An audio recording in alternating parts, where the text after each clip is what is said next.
This program is brought to you by Newsworks in cooperation with the City of Eau Claire. This program is simulcast on WRFP-LP 101.9. All right, we'll call the meeting to order tonight for the Planning Commission. First, I'd like to read a statement. The Planning Commission attempts to conduct its public hearings in a relatively informal manner within the constraint that we must deal with issues before us in an orderly and business-like fashion. We give the applicant an opportunity to speak first, then others, either for or against the proposal, are each permitted to speak once. We place no time limit on the statements, but we do request that everyone restrict their comments to the issues before us, avoid unnecessary repetition, and be prudent in the use of time. We want to make sure that we have adequate time to deal as carefully with the last items on the agenda as we do the first. If everybody would make sure that their cell phones are either off or on silent.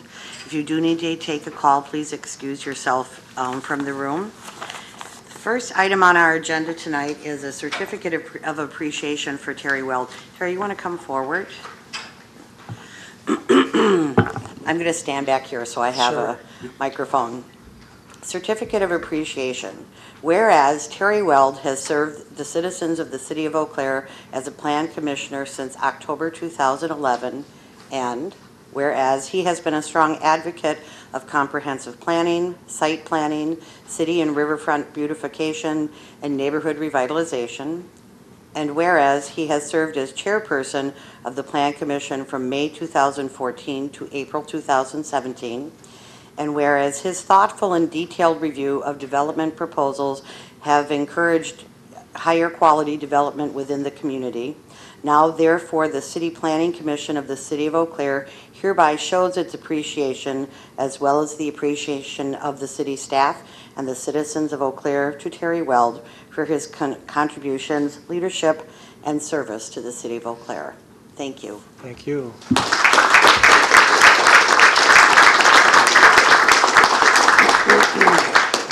Hang it prominently. Hey, thanks everybody. I appreciate it. Good to see you all. Throwing things on the floor. Thank you.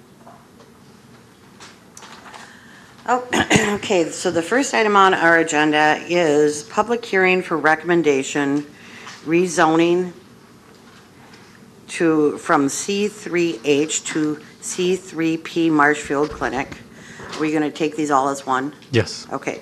Rezoning, amend the general development plan. Rezoning, amend the general development plan with a different number. Site plan hospital addition and site plan skilled nursing addition. This is the property at the northwest corner of Claremont Avenue and Craig Road. The south parcel has C3H zoning. The north parcel has C3P zoning.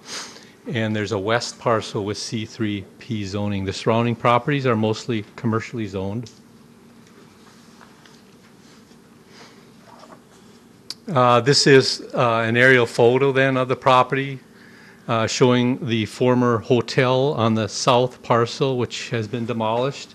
There's now a hospital and cancer clinic under construction, showing the existing Marshfield Clinic facility on the north parcel, showing the former triple play batting cage and mini golf immediately to the west, and then the surrounding commercial uses.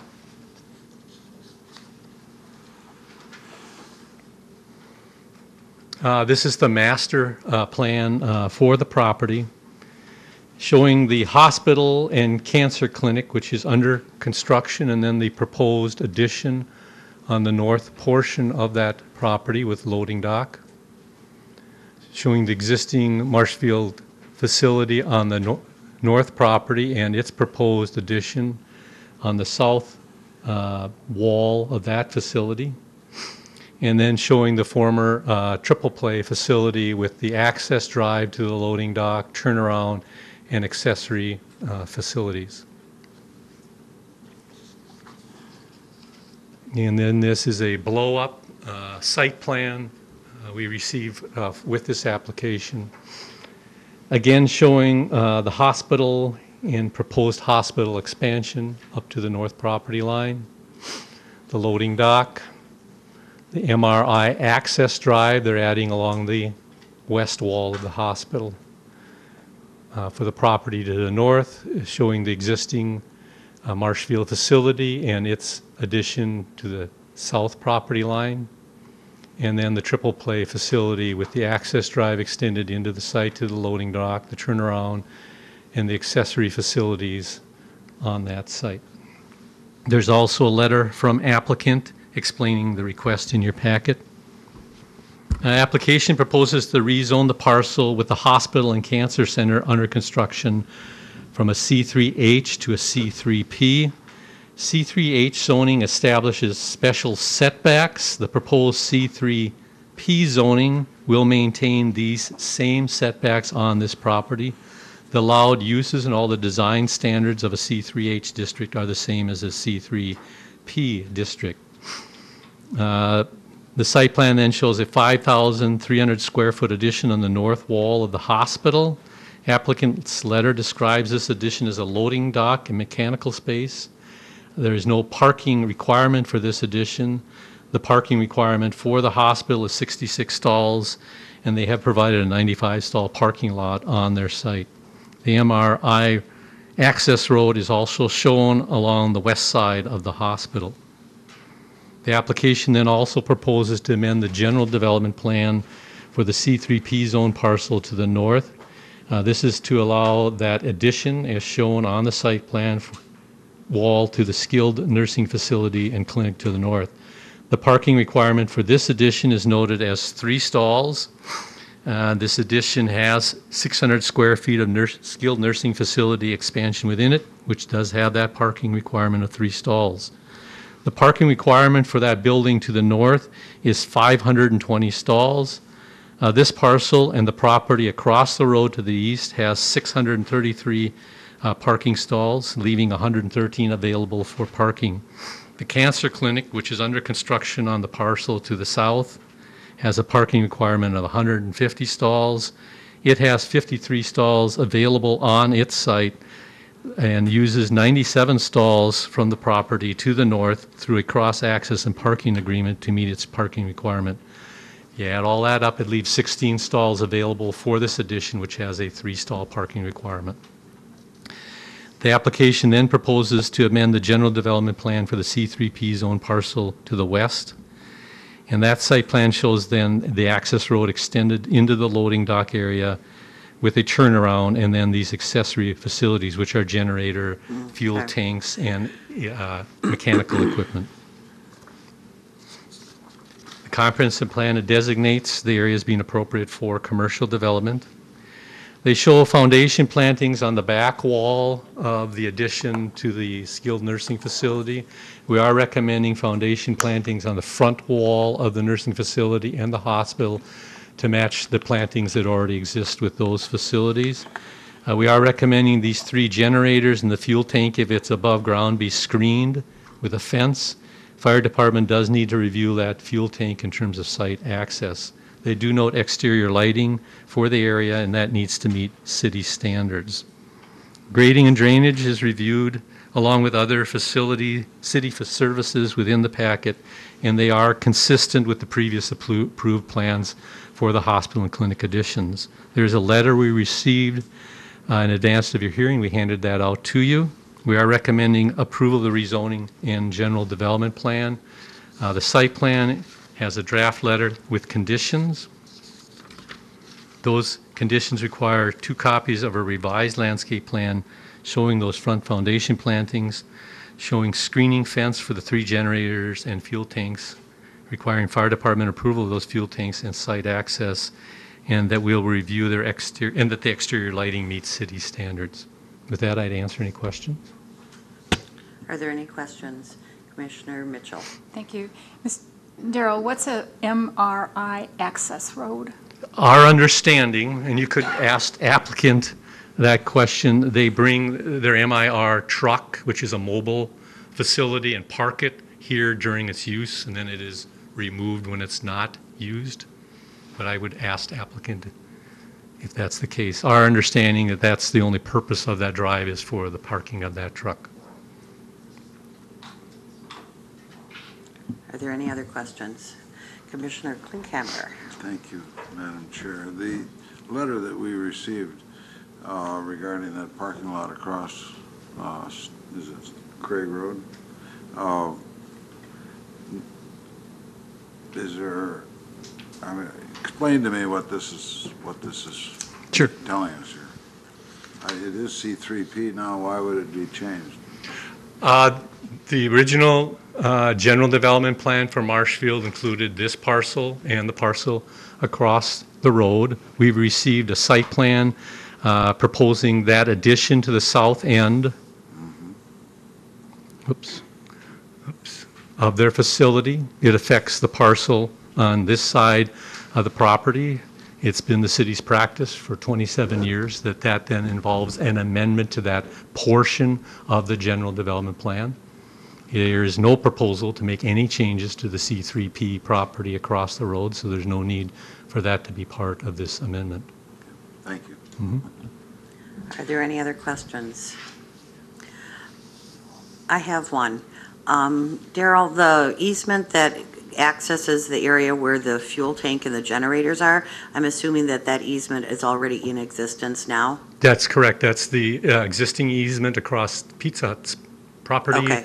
that was there for the former Triple Okay. Play Sports. And then the other question I have is the MRI drive and the drive for what I think are the ambulance bays, they're very close together. Are they actually going to touch, or are they going to be separated? There is a slight separation. We did consider that spacing. However, since it's our understanding only the MRI truck will be using that drive, that then did not present a concern Okay, to us. sounds good. I just wasn't sure if there was a limit on how close driveways could actually be to each other without being attached. They are if they function as separate driveways, but this has a very limited function. I Okay. think there's also a grade change that's going to occur here. Okay. So they'll look, They'll one look up goes and down. down and the other goes Okay. up type thing. Sounds good, thank you. Mhm. Are there any other questions? Commissioner Mitchell? I have one more. So anything that's being proposed tonight does not affect the approvals that have already been given, That is correct. site plan approvals? That's correct. Commissioner Larson? Thank you. Did you get any feedback, or has the owner of Pizza Hut talked to you about the easement road? He had some concerns about it. He attended one of the earlier meetings, I know, of Plan Commission. I have not heard anything more from him other than what was stated at that Plan Commission meeting. Okay, this is an easement that's been in existence? Correct. It hasn't been, This road and that easement's been there for many, many years. It was the primary access to Triple Play. It likely had a lot more traffic at that time when Triple Play was functioning than what we'd anticipate for the loading dock area. okay, thank you. Any other questions? I don't see any. Thanks, Daryl. Would the applicant like to come forward?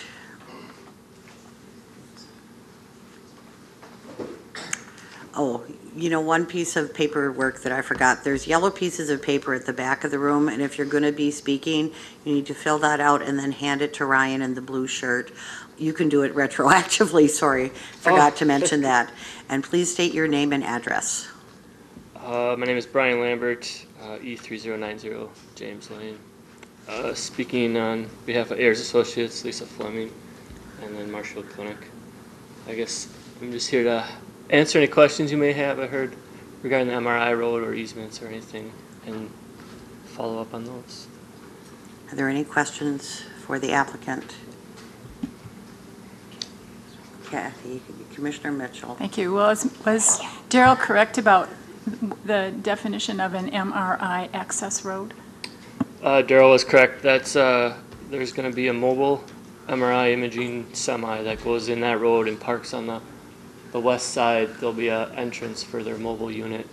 And he also is correct that the mobile unit will be going down and the ambulance driveway will be going up at that same location.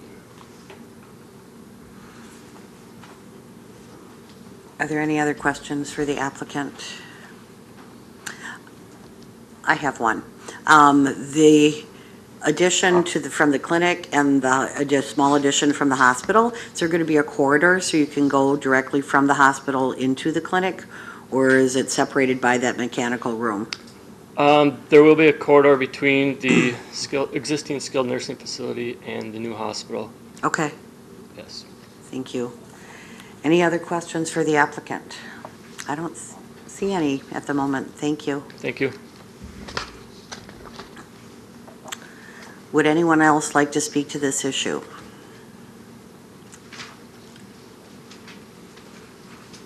Good evening. If you can hand your yellow piece of paper to Ryan, thank you. Good evening. My name is Nate Solik. I'm with Godfrey and Kahn, and we represent HSHS Sacred Heart Hospital. I've appeared before you before in connection with this project. We submitted the brief letter this morning to the commission, and it sounds like it was distributed and certainly addressed by Mr. Tufte. I don't have much to say about it because what Mr. Tufte said in responding to some of the questions, I think clears it up. Our main concern was that by leaving off the parking lot parcel from the maps that were released, that in amending the general development plan, you were some way severing that parking lot parcel from the existing general development plan that was approved in 2006 and 135606. And based on my understanding of the exchange with Mr. Tufte, that's not happening. It's just that because that specific parcel doesn't have any development occurring, at least based on what's on the agenda tonight, there was no need to shade it and include it as impacted land. So provided that that parcel will remain part of the general development plan that currently is after this amendment, I think the concern that we identified in the letter is addressed. Okay, very good. Before you go, let's see if anyone has any questions for you. Are there any questions? I don't see any. Thank you. Thank you. Would anyone else like to address this issue?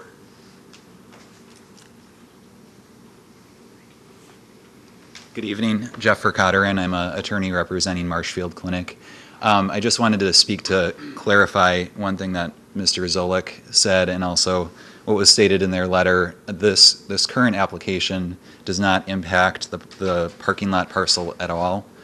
So it has no effect. There's no increase in parking. There's no additional use of the parking lot parcel.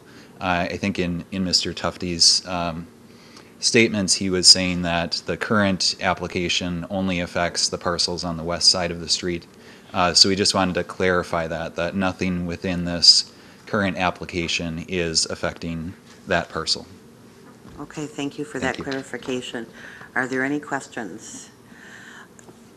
Commissioner Peterson. This may pertain more to staff from Marshfield Clinic, but do you know how often that MRI truck comes there? I know on the east side of Sacred Heart in my former job, I'd see a X-ray truck or an MRI truck there, maybe once every 2 weeks or so.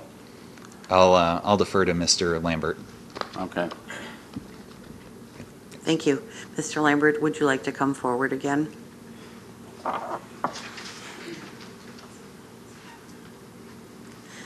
See, now you can turn in your yellow sheet of paper. Terry, do you want to address your question to him? Yeah, do you know how often the frequency that the MRI truck is going to be using that access? I do not know that. I would assume it'd be similar to their MRI truck that they have now. But I do not know the answer to the frequency. Okay. I know that the truck will be parked and the truck will leave and then come back and get the trailer, I think was one of the plans. I know when there was an X-ray or MRI truck parked on the east side of Sacred Heart Hospital, is there maybe once every 2 weeks or so for 2 or 3 days as needed. That might be similar to this one then. Okay. Thank you. Any other questions for Mr. Lambert while we've got him up here? I don't see any. Thank you. Thank you. Would anyone else like to speak to this issue? Come on forward. I'm Scott Pollins with Marshfield Clinic. Just to answer the MRI truck, it plans to be there every day. So it's not going to okay. be one where it just comes every once a week or twice a week. It'll be there every day. Go ahead with the follow-up. But in that, it's basically going to be parked there every day. To access the property and back, that truck's going to be blocking that, so they will use the alternative access. So basically, it's a truck coming in there, and that's the only vehicle using it every day then. Well, I'm not exactly sure of how the transportation is going, but from the MRI truck, the operations of it, that will be there every day. Okay, and Yeah. they'll be blocking other vehicles from using that access, so they'll have to use the easement that comes from Pizza Hut to get back to the tanks and Okay. the loading dock then. Okay. Is that correct? Okay, Sorry. thank you. Okay. Can I ask you a question about the truck? So does the truck park parallel with the building, or the hospital building, or forward from it, or? Parallel. Okay, sounds good, thank you. Would anyone else like to speak to this issue? Would anyone else like to speak to this issue? Would anyone else like to speak to this issue? If not, we'll close the public hearing, and we will go into discussion. I'll move approval with staff recommendations. We have a motion and a second? One of us seconded it. Well, I heard him. Did you say it too? Ryan, fight over him. Whoever does it. Okay, do we have any discussion? Then we'll call the question. All those in favor? Aye. Any opposed?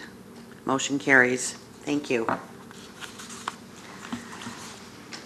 All right, next item on our agenda for public hearing, final action, a conditional use permit for a detached garage at 408 East Riverview Drive.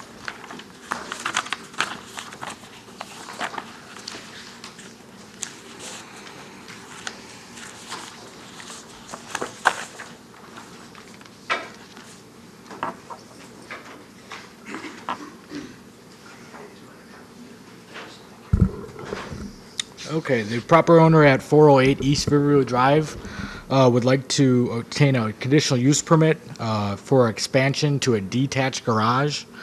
East Riverview Drive is on the north side of Eau Claire. His property actually abuts the Chippewa River, as you can see on this map.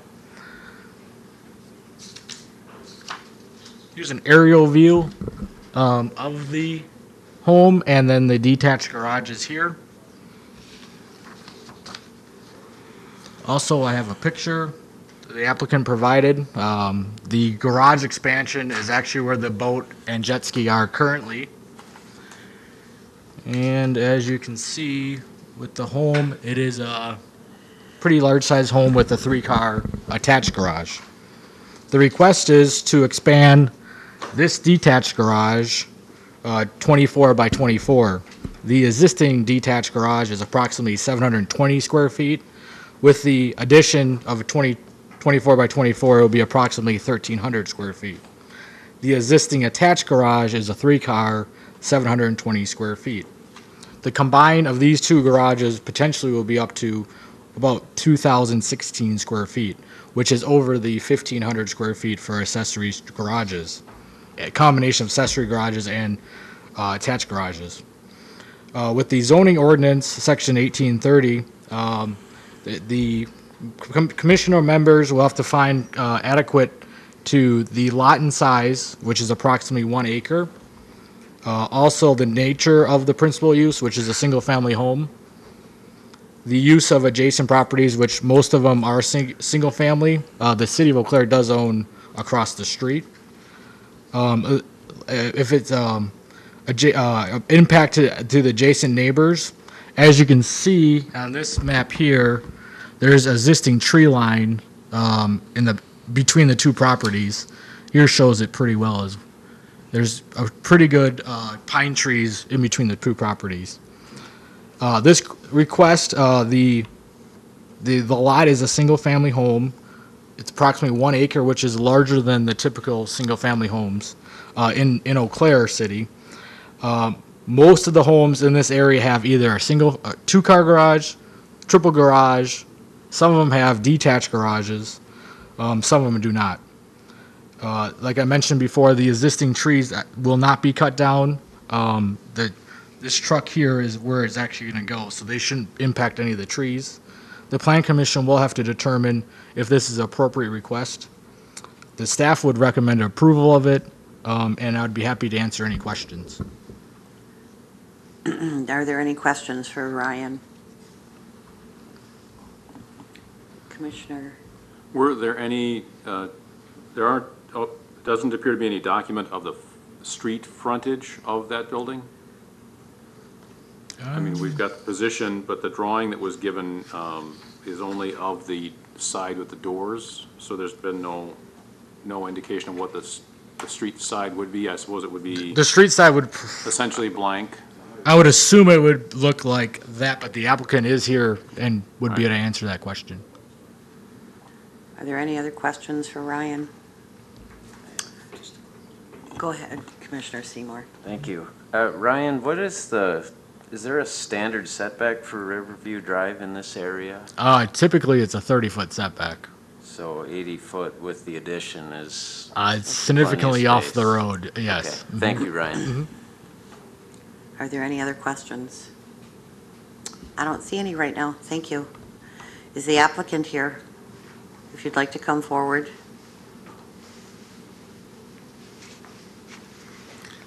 Thank you. Dennis, ID 408 East Riverview Drive in Eau Claire. And I think Ryan's pretty much gone over the details of it. The addition is really going on that very small black-topped area there where so really there's no disruption of any of the trees, the shrubbery, everything stays intact.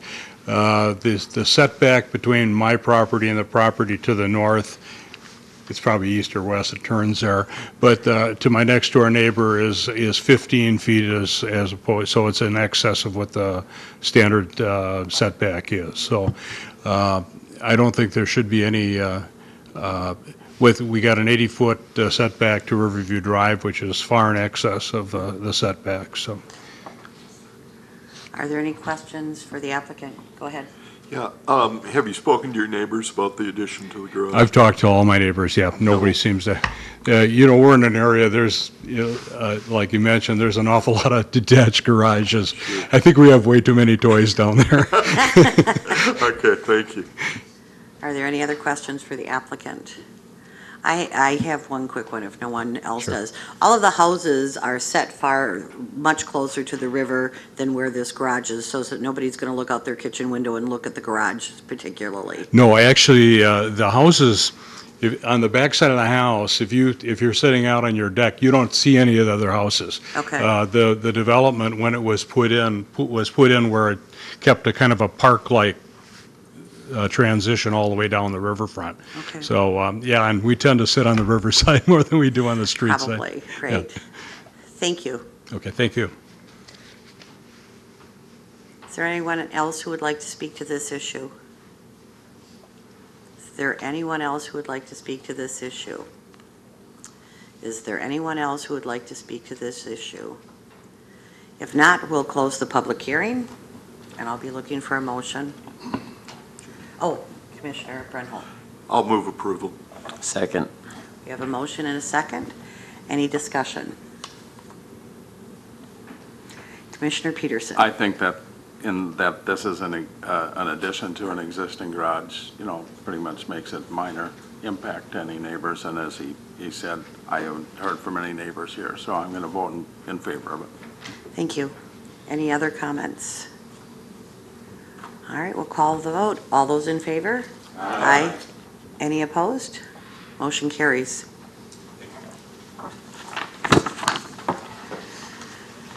All right, next item on our agenda for recommendation, public zoning, Memorial High School addition and improvements.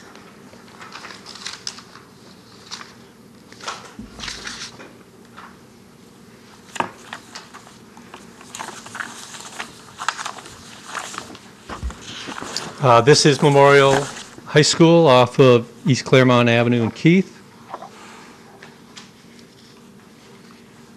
And an aerial photo of their property. These additions are on the back side here, and the minor ones are here and here.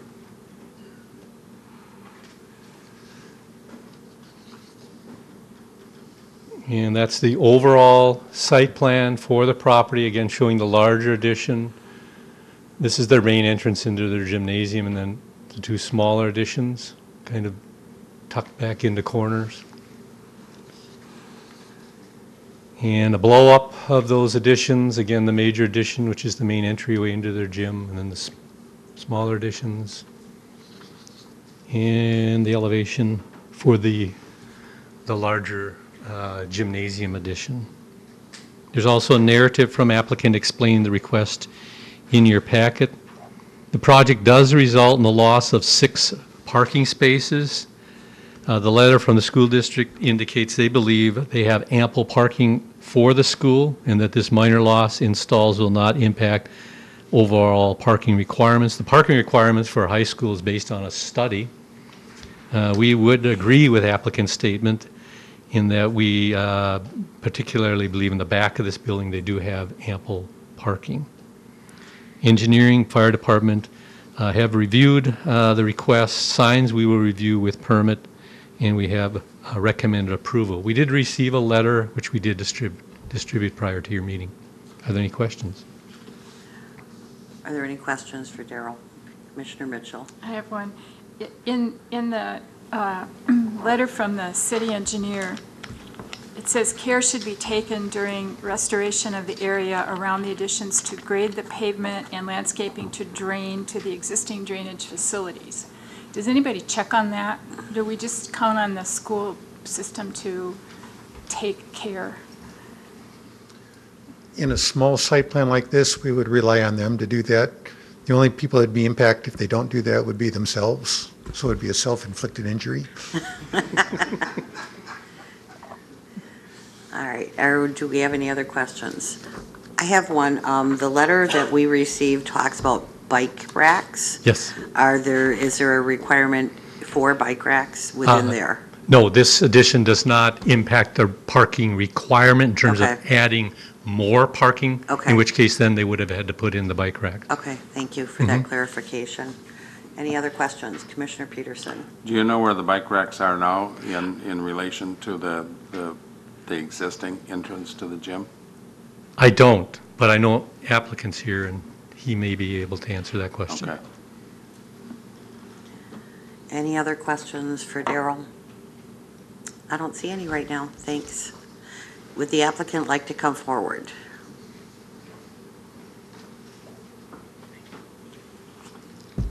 Good evening. Larry Sommerfeld, Director of Buildings and Grounds for the Eau Claire School District. The bike racks in question are at the south side of the property, right where the tunnel is, right by the entrance for the auditorium area, if you're familiar with the building. The district's approach to biking is to intercept the biking and provide bike parking areas as close to the perimeter and where the people are coming from as possible. Being a high school with probably more student drivers than staff drivers and some of the tight access and drive lanes around the property, we try to get them to park their bikes so that we don't have bike and traffic accidents throughout the site. So by collecting it around the periphery, we try to make the inside of the site safer. Okay, thank you. Commissioner Peterson? Where's the existing bike parking for those students or other people coming from the north? We've got a couple at the north side of the Arlington wing. There are not very many there because a majority of the traffic comes along Claremont underneath it from the south side. There's more businesses to the north and to the east. And the west side, they normally cross closer to the highway side. With the new addition, is this going to be the main entrance to the gymnasium then? It is currently the main entrance. All we're doing is enlarging the lobby space as part of this project. We're not changing the entrance location. It's the same where it has been. Okay, I think it'd be more convenient for bicyclists if they could park their bikes right next to the entrance rather than on the north side of the school. So I would encourage some bike again, it facilities. may be more convenient. Again, our aspect is most of the biking, or almost exclusively the biking, occurs during the day during student educational opportunities. So again, trying to collect them on the periphery so they're not trying to get through the main drives and parking areas, while staff are coming, student drivers are coming. We just feel it's safer to collect them further away from the entrance. Okay. There was a question, also comment made about trees as part of this project. The district's approach is to have shrubbery next to the building, but not large trees. We have enough trouble keeping students off the roof on nights and weekends without providing an easy way for them to climb up and get to that. So when we do provide trees, we try to provide them far enough away from the building so we don't have those issues. There are some mulch areas next to the building as part of this project. We intend on providing some landscaping, but any additional requirements will allow us to take parking out, which will mean then we need to recover that elsewhere on the site from the athletic areas. There was also a request for putting an outdoor drinking fountain. Again, in park atmospheres, I think that is very appropriate. However, we're a school building with students there all hours of the evening after staff has left, and maintaining and minimizing vandalism is something we're always trying to do. Inside the building, the entrance that you see on the plan on the right-hand side, the inside drinking fountains and restrooms are all within about 100 feet of that entrance. And what hours are the building open? Those doors will be open anytime there's athletic events on the site or evening events. Okay. Are there any other questions for the applicant? I don't see any at this time. Thank you. Thank you. Is there anyone else who would like to address this issue? Is there anyone else who'd like to address this issue? Anyone else? Last chance. Okay, seeing none, I move we'll we close the approve public site hearing. plan. I'll second. We have a motion and a second. Any discussion?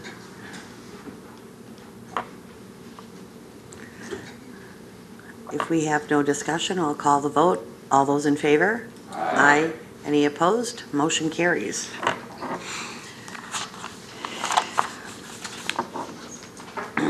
Okay, next item on the agenda is for approval, acquisition of 711 Gilbert Street.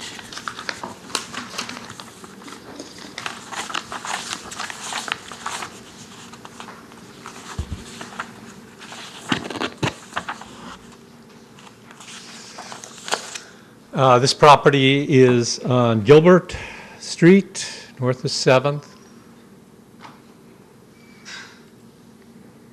And the Housing Authority is requesting the Plan Commission's site approval of this single-family home. Keith's probably never said this to you, but under state law, any declaration of a public housing site requires Plan Commission approval. So this will be a public housing site. However, the Housing Authority is going to put this into their home ownership program, meaning they'll probably own it for about 3 to 5 years, and by then it'll be sold and it will no longer be a public housing site. But that's why these essentially come before the Plan Commission. This is a 2-bedroom unit. It's in pretty good shape, but they do go in and they make upgrades to it to meet federal housing code, and then they get a person in there or a family and end up hopefully reselling it to an income eligible person over a 3 to 5 year time period. There's a resolution in the packet for your consideration. With that, I'd answer any questions. Are there any questions for Daryl? I don't see any. And we are the city is the applicant, so there isn't an applicant to call forward. Correct. Okay, I'd open the public hearing. Is there anyone else who'd like to speak to this issue? Anyone else who'd like to speak to this issue? Anyone else who'd like to speak to this issue? I don't see anyone. So we'll close the public hearing. I move we approve the resolution. Do we have a motion? Second. We have a second. Any discussion?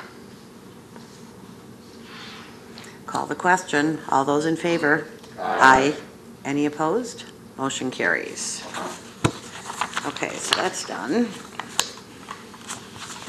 Next item on the agenda, for recommendation, Willow Creek Estates. And that map was not big enough. This property is located south of the city of Eau Claire. It's Highway 93 and Double I. And the property's right here. It's the former greenhouse facility. It used to be down there. It's being removed.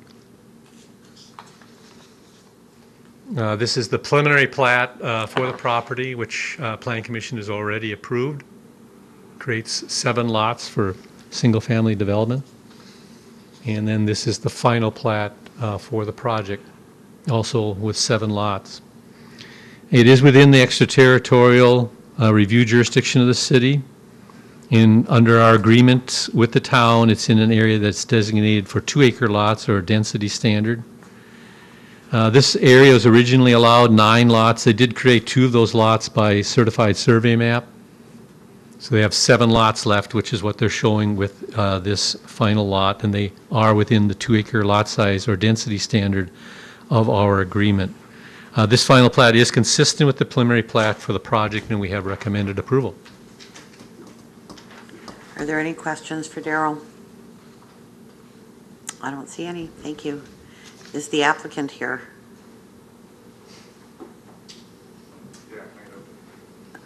Is there anything you'd like to add?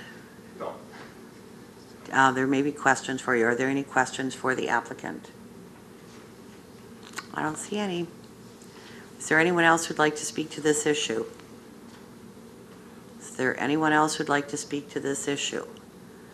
I'm now outnumbering the audience, but is there anyone else who'd like to speak to this issue? If not, we'll close the public hearing, and I'd be looking for a motion. I'll make a recommendation for approval of the final plat. We have a motion. Second. We have a second. Is there any discussion? Seeing none, I'll call the question. All those in favor? Aye. Any opposed? Motion carries. Next item on the agenda, for approval, certified survey map for 50th Avenue located in the town of Seymour.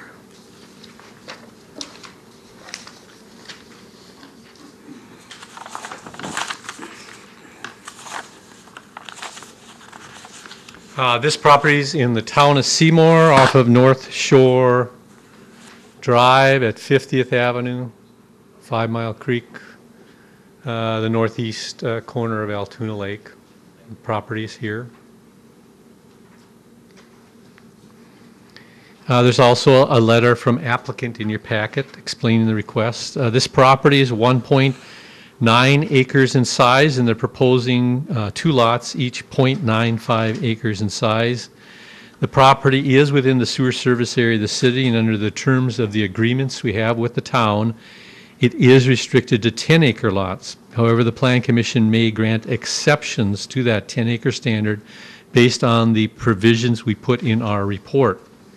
Our review of that criteria would note the vicinity map does show that the proposed lots are in an area that has been divided into lots of various size.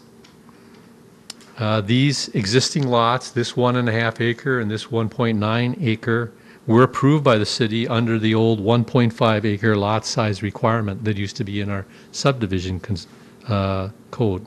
And we are concerned that they're further now reducing that north lot under this exception provision. The nearest sewer utility is 2 miles away.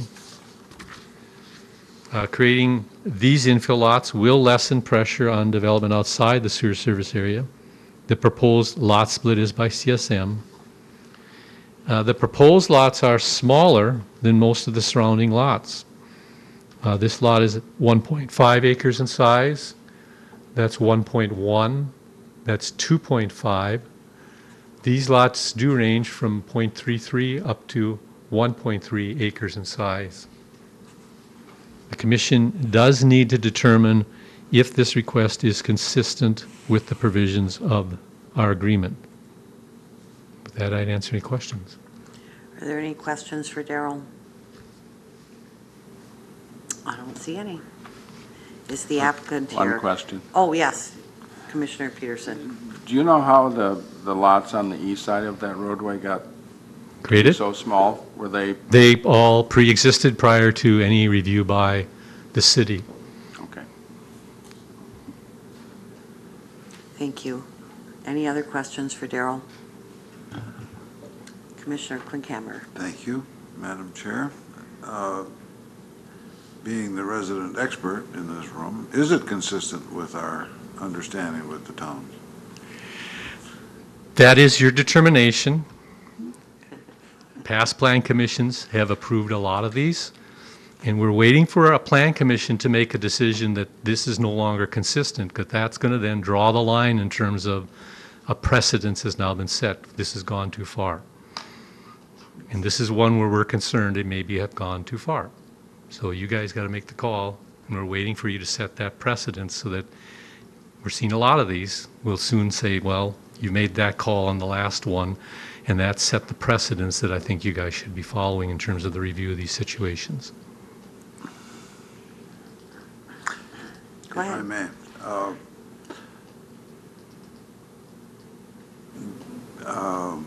I'm going to risk showing my ignorance here.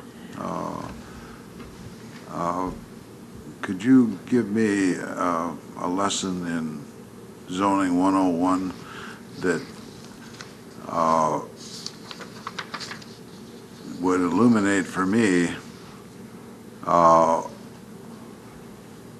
what direction this should go? I mean, from the standpoint of being in our sewer service area,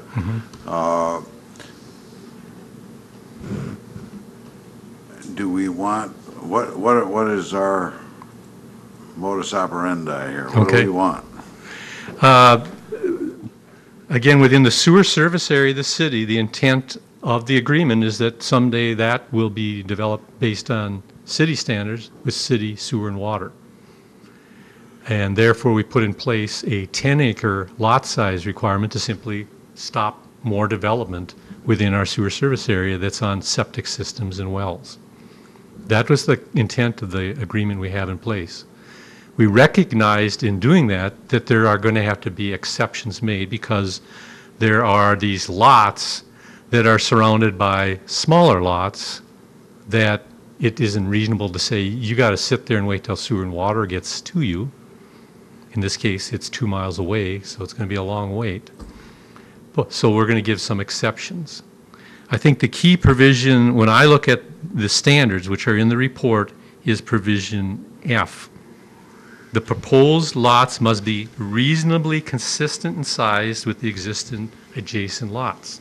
So again, these lots at 1.5 acres and 1.9 acres was what's there now. They were actually approved by the city under the old 1.5 acre standard.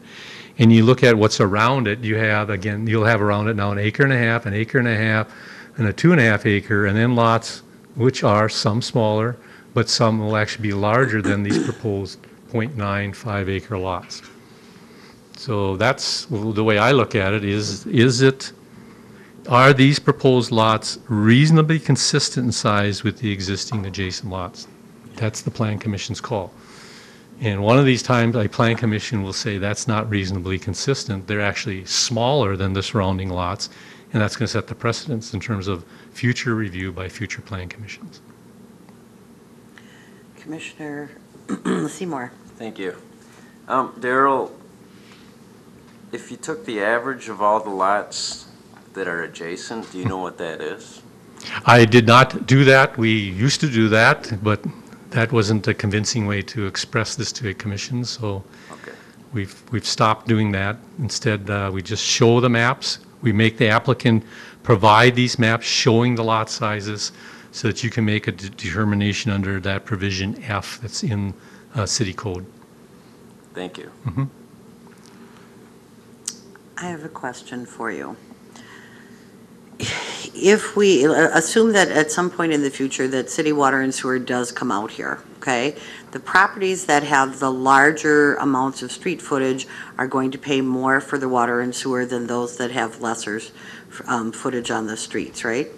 So the lot that's directly south of this one, which has a much bigger lot and a much longer way to go, would have a higher expense for city water and sewer than some of the smaller lots that are on the right-hand side of that street. That would be under an assumption that you're paying for it by street frontage.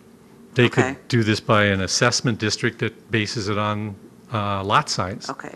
The city right now Right now would do it's- it by front footage on the road, correct? Typically, yes. And would we have an agreement with, in this example, the town of Seymour in the future, and then they would have to set how they did the assessment for putting in city water and sewer? Do we have a precedent with any other townships No, where this happens? It's very hypothetical, the question you're answering. I mean, we could end up, for example, a state grant comes available because of concerns of polluting the lake, contamination. and we use that as a way of funding the utility extension. Or we could never get a utility out there because those septic systems and wells never fail, and they just keep replacing them. Sure. This is quite a long ways down North Shore Drive, isn't it? Yes. Okay. This is probably 2 miles from our existing utility, so there's no doubt that we're not going to get a utility line out there any time in the near future. Okay. Thank you. Are there any other questions for Daryl? Commissioner Mitchell? Yes. So looking at the lot right next to it, that's 1.5 acres? No, This one? That one. So an owner could come and ask to divide that in half, right? Is there Yes. a lower limit at all? No, and that's the concern we have with yeah. this, is that once you create these smaller lots, it triggers the potential for the next one to go. There is no lower limit on it. I sit and look at the agreement and I go, well, we might have missed one there. We might have put in a lower limit in terms of how small can these lots get. Again, the previous lower limit was 1.5 acres. That's how these lots got created. Commissioner Larson? Thank you. Does Section B apply here with 5 Mile Creek? Are they on the other side of 5 Mile Creek from No, the city? they're on the city side of 5 Mile Creek. Oh, my directions are messed up. Thank you. Commissioner Peterson? In that the small lots abutting the creek were created prior to the agreement, how about the other surrounding lots, the 3 acre and a half, 1.1, 2.5, and 6.3? I have not looked at them specifically, but I would guess the majority of these lots, or if not all of them, were created prior to the agreement. Okay. And I would guess most of these lots were created prior to the 1.5 acre standard, which existed in city code from, I believe, 1989 up till we did the agreement, which was in about 2014, I think, was an acre and a half standard, so. I just did a quick calculation of the 16 lots that abut it. It comes out to about, on the average, 1.2 acres. Yep. If you leave off the 6.5 acre, then it's right around 1 acre of the 0.95. Yep. So That's another way of doing it. probably in the neighborhood of the average size of the lots in the area. Any other questions for Daryl? I have, I'm sorry. go ahead, Mr. Klinkhammer. Commissioner Klinkhammer? Yes. Thank you. If we draw the line in the sand on this development, what recourse is there for the development of this property? Again, it's an existing lot that they can place one home on. Instead One of, home. right. Just as it was when it was created, this was 2 lots for 2 homes. That's what they'd be allowed to do. Right now, they're asking for that northern lot to be split again so they can put 3 homes on it.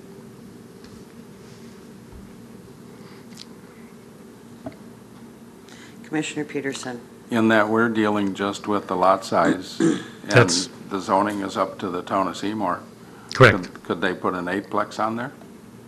I don't believe that would be allowed in an R1H district. So it'd be, their zoning is Right. is R1, so, Yes.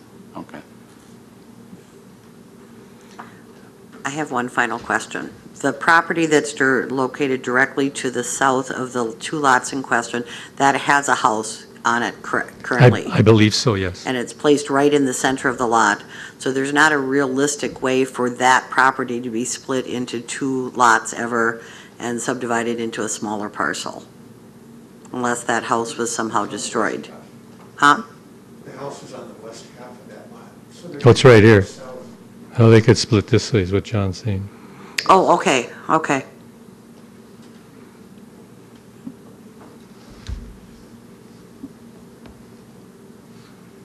Okay, thank you. Commissioner Mitchell? Thank you. This is just an aside, but wasn't that another reason for the 10-acre requirement, so that if a property were annexed, that then it would be subdividable, whereas if you get something like this with, let's say the house was right in the center and it was annexed, then you're stuck with a great big lot in the city. The previous provisions, the acre-and-a-half provisions, did set up re-subdividable lots for those that were in closer proximity of the city. Thistledown being the one example. Also out on the west side of the city in the town of Union off Cameron, there's a large subdivision there where all of the homes are set to the side as re-subdividable lots. We did not apply that standard this far out simply because of the expectation it'd be a long time before we got utilities out there. But wasn't that part of the 10-acre? No, the 10-acre idea is to simply stop development within the sewer service boundary that's on septic systems and wells, and to encourage those larger parcels to annex and develop with city utilities, where we usually put about 3 to 4 dwelling units per acre on much smaller lots. And just so you know, it's been successful, that project. We haven't seen a plat within our sewer service area since that agreement has gone in place. We've seen a number of these certified survey maps come in and ask for the exception, but those have to be done by certified survey map, and it's usually 2 or 3 lots is all it is. It's not a large plat. The large plat that we do see, Willow, for example, they're outside the sewer service boundary, and they're usually on either 2 or 5 acre lot sizes, which is another example of, I mean, they're actually required to have larger lots, where here we're getting down under an acre in size with these lots, because we don't have that. What's the smallest lot you can have with these exceptions? Probably something we missed when I think about it. So. Any other questions for Daryl? I think we're done. Okay. Thank you. Is the applicant here? Thank you for being patient. You bet. I'm Paul Holsinger, 923 Bradley Avenue. Our thought with this, to split this parcel into 2, is that it felt similar to the homes that are to the east there. There's a large hill on this northern property line here where these larger lots are located, and so those homes are accessed from a road to the north. Okay. And when you drive through this North Shore Drive area, you can see many of the lots are fairly narrow. And so even the shape of the lot, in our opinion, kind of just made it feel like it would fit in with the neighborhood. And so it didn't feel bad to us to split that into 2 just under acre lots. And so that's kind of the plan. And the real reason is to make those, we'd like to build 2 single-family homes in that area and just keep the price down on those 2 homes, where if you have a larger lot, it drives the cost up on that single home because of the larger lot size. So hopefully we split them. Go ahead. I have a question for you. Yeah. This is more of a real estate question than anything else, but what is the predominant value of the houses that are in that neighborhood? That's part of it. These are, a lot of these homes on this east side of South 50th Avenue, just guessing, are built in the 70s and 80s. Okay. Some of them, they're in different states of, Good and bad? Good and bad, yeah. I don't know how to say it, Some of them are better kept than others. None of them are falling apart, but when you put a brand new home in next to other ones that are, especially if you're going to build a home on spec, it's hard to get the value out of that house when there's homes right across the street that aren't as well kept. So that is Mhm. part of what our thinking there, sure. Okay, Yeah. very good. Are there any questions for I Daryl? had a question. Do you need a variance from the county or the town of Seymour to go under the acre, or are they allowing those lots? We've been through the process with the town of Seymour, and their recommendation is to go ahead with the lot split. So can't have their blessing on it, so to speak, pending your approval. Do you know if that was a variance because you went under a certain lot, or they just approved it? They just, I don't know that it was a variance. They basically, we started there and they referred us back to you because we're in that extraterritorial region, that 3-mile radius of the city limits. I do know that there was a cul-de-sac built at the end of the street in the wrong spot, and we went through some other motions to, it got built in the wrong spot. They abandoned that and talked to the homeowner at the end of the road here. He's all for doing the development, understands what we're doing, that kind of thing. He's been very cooperative. I think he's looking forward to seeing some new homes across the street, and hopefully it will help these people decide to, you know, improve their properties and add value to the whole region there.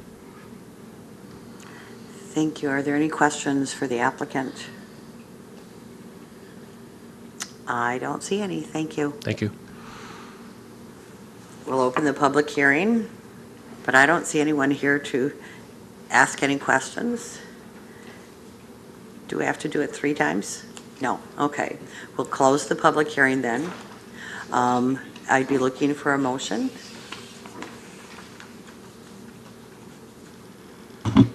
That's so moved. Second.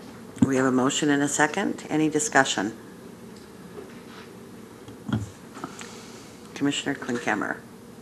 You know, as I look at this and I look at the intent, and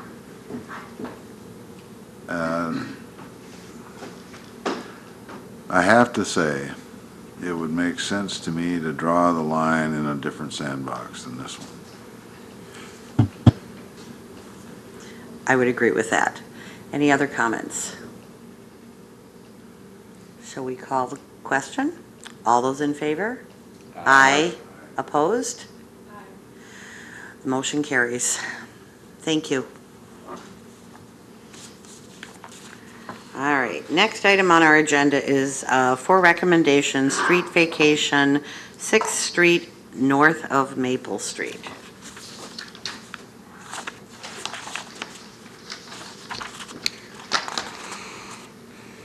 Okay, this action is before you. It's been initiated to clean up some discrepancies in our land records. Some of our records show this right-of-way is vacated, some do not. When the adjacent property owners were contacted, they all thought that it had been. So that's why it's before you, and then it'll be before the council next week to clear that up. Just what it looks like on the aerial photograph. You can see it's an unimproved right-of-way. There's quite a bit of cross slope. There's about 16 feet of drop across here. So building a road is unlikely. To access this lot because the slope keeps going higher is unlikely. We have access to the trail just half a block to the east. And so it really doesn't provide any additional access for any buildable lots or anything of that nature. There are no public utilities in that right-of-way. There may be private utilities. They'd have to weigh in on that. It's unlikely. When a street is vacated, existing utilities retain easements. So if they're there, they would retain those easements. For the council action, there will be a separate resolution with language to vacate and release any easements we might want in the future on that as well. So our recommendation is that it would not impact any current or future street or utility need from the city. It would appear to be in the best interest of all the property owners or adjacent properties involved. And there'll be a public hearing scheduled for next Monday and council action next Tuesday. Are there any questions? Commissioner Mitchell. What happens to the land then? Does it go to the adjacent property owners? Typically, it goes to the adjacent property owners. I believe that's what will happen here. because it was in the middle of a plat at the time. Sometimes if it's on the fringe of a plat, it all goes to the plat that dedicated the right-of-way. So sometimes it'll go all to one side, but I believe in this case it goes half each way. Commissioner Peterson. That was my second question. My first question is the piece of property where the word Pioneer is on, do they have access to the cul-de-sac to the north? This is all one big lot, so their access is right there. To that cul-de-sac? Yes. So they do have access to the public Yeah. street system? Okay. Yeah, and in fact, for them to come this way, that's quite a slope to have to come down. No. Nor would we limit the ability to split that lot in the future. Any other questions? All right, I have one. Because it's a parcel that abuts the piece that's got the Pioneer, would they get the kind of the back triangle that goes to the railroad track, so that the west-east line would just continue over? Because otherwise, the two properties that are on 6 end up with funny-looking little pieces. Yeah, based on how I interpret the plat from 1884 that created Sure. this, the split will come right down the middle. Okay. So this property will get the entire east half, and then there'll be a line right across there, so the south part will go to this parcel. Okay. The north part will go to this And that's parcel. logical. Okay, thank you. Any other questions? I don't see any. Now for this, do we need a public hearing? Darrell? No? Okay. We'll close, and I'm looking for a motion then. I move we recommend the vacation. Do we have a second? I'll second. We have a motion and a second. Any discussion? Seeing none, we'll call the question. All those in favor? Aye. Aye. Any opposed? Motion carries. Next item on the agenda, site plan for approval of 4-unit apartment at 1008 East Madison Street.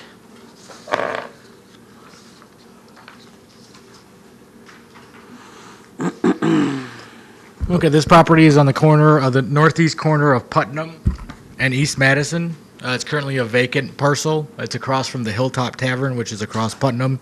To the south is the railroad tracks. Bundalo Point Homes has purchased this lot and would like to build a 4-unit apartment.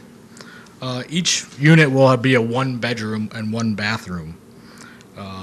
There is a 4-car detached garage, which is shown on this elevation. Each individual will get 1 stall. Also noted on the elevation, there is a garbage enclosure on the back of the garage. Here is an elevation of what it was going to look like. We have received a revised elevation based on the staff comments, and this is what they are proposing now. So there is, as you can note, there is some slight improvements to it. Noting the porch is larger. They're doing 2 tones, I believe, of siding. The applicant is here, should probably explain it better than I can. And that was based on recommendations from staff. Going back to the site plan, they are noted 4-stall bike rack, which is required. There is sidewalk connections to the existing sidewalk and also to the new driveway. Staff did recommend them to make some changes, which they have done, like I've noted. All the other conditions, the lighting will need to be met, and also the bike rack will have to meet the standards of the city. Engineering has reviewed. There is existing sewer and water services and fire hydrants. I would be happy to answer any questions for this fourplex. Are there any questions for Ryan? Commissioner Peterson. I presume even with single-family dwellings to the north and the east, that this meets the zoning requirements, that this is zoned for? Yes, this is actually zoned R3. Okay. Yes. Secondly, is there any requirement for any second access or exit to any of the units, including the second floor? I'm not aware of, but that would be a good question for the applicant. Okay. I do know the building will be sprinkled with a sprinkler system, but other than that, you're getting into building code stuff that I'd like a second way out of there, but. We did talk with building inspections, and it is reviewed as part of their permits, the need for secondary exits. They believe the window exits will serve as the secondary exits, but it's all reviewed as part of the building permit. Are there any other questions for Ryan? If no one else does, I have one. Can you tell me how many feet there is between what would be the south lot line and where the driveway starts? Because people whip around that corner fairly quickly, going both up and down the hill. And the more distance we give them before people need to turn into a driveway, I think the safer it will be. Does anyone know? 72 feet. Okay. Approximately. Okay. I think that's enough. I think that's enough space. And if I'm not mistaken, there used to be a house on here that burned several years ago. I believe so, yes. Yeah, because I remember going by it after the fire. So, very good. Thank you. Any other questions? Would the applicant like to come forward if we're done with questions? Me again. Paul Holzinger again. I can answer any questions you might have about this one. Are there any questions for the applicant? Commissioner Mitchell. I don't have a question. I just want to say that I appreciate that you're building a garage for the residents. I mean, in the older neighborhoods, we haven't been seeing much of that, and I think that's really a good thing. We've built a couple of other duplex units in this area. They've been well received. One's on 707 Division Street, kind of top of Madison Street Hill. Yeah. That was ours, and then we built another fire job on 1042 Madison Street, so just a few blocks up the street from here. That's the same type of building. Those are up and down duplexes, and those each have a two-car detached garage per unit, so each unit has a two-car garage. That was very well received, and they are rentals. But they look nice in the neighborhood. We try to side them something other than vinyl siding. That's our intent here, to put some LP Smart Side on it with some window trim on it. We talked a little bit with office staff too about shutters on the building. We're trying to get away from shutters. I feel like they look like the 80s, so we're just trying. So our intent is to make the building look nice, but maybe not do it with shutters. But wide trim around the window. Should put that elevation up here again. All those windows will have wide trim with a contrasting color around them, which I think helps to make the windows look more substantial in the building. Our intent is to build these and keep these as rentals ourselves, so we want them to last and look nice as well. Very good. Commissioner Peterson, you had a question. I think the widening of the porch and the horizontal line between the first and second floor really sets it off nicely. I like the change too, honestly. But I do have a concern, and you mentioned you had replaced another one that had burned. Yeah. We just had the one at the 1500 block burned down. Those people were able to go to a jump platform. It may be on the purview of the Plan Commission, but I would certainly look at a second access, especially for the people on the second floor. Yeah, the building code dictates that we have to have a second means of egress from those second floor apartments, and it can be through a window, and the first one is through a door, to a stairway leading to grade. And so we're still working on that part of the plan, but certainly I've been talking with Ben Campbell down at the city to address that as well. So yeah, we want to be able to get people out, and either that building will end up with fire sprinklers in it, or there'll be fire separations between the units if that sprinkler doesn't go in, so to ensure that those people are safe there. The only problem with the window exit is they're still inside. They go out the window. They've got a 15-foot drop. They don't have a platform that they can stand on outside the burning building. So please work with the fire people. And thank you. Will do. Thank you. Are there any other questions for the applicant? I don't see any. Thank you. Thank you. Once again, this is a public hearing. If anyone would like to speak, we'll give it one chance, two chances, three chances. There's no one in the audience. And we'll close the public hearing. I'd be looking for a motion. I move approval. We have a motion. Do we have a second? I'll second the motion. We have a motion and a second. Any discussion? I think this is great to do this infill development, especially in these older neighborhoods. I think it helps bring the whole neighborhood up, and it really encourages the pride of ownership, which improves all of the neighborhoods. So I will be voting in favor of this. Any other commentary? Seeing none, we'll call the question.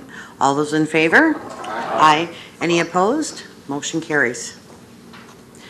All right, last items on our agenda. For discussion and direction, code compliance items. Do we have anything we'd like to add? Seeing nothing, future agenda items? Yes.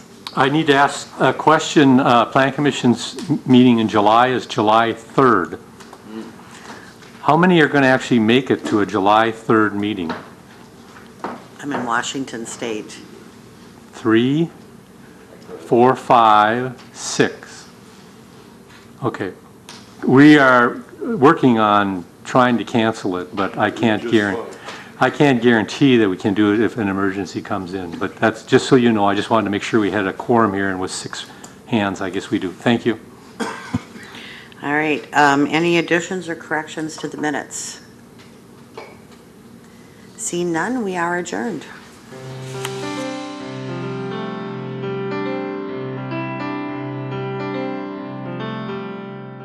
This program was brought to you by a cooperation between Newsworks and the City of Eau Claire. A transcript of this meeting is available for the hearing impaired. It will be available within 7 days of this telecast. Call 715-839-4912 or TDD 715-839-1689 or write Eau Claire City Clerk, P.O. Box 5148, Eau Claire, Wisconsin 54702-5148. Newsworks is made possible by continuing community support. If you would like to volunteer or make a donation, please contact us via phone at 715-839-5067 or online at valleymediaworks.org.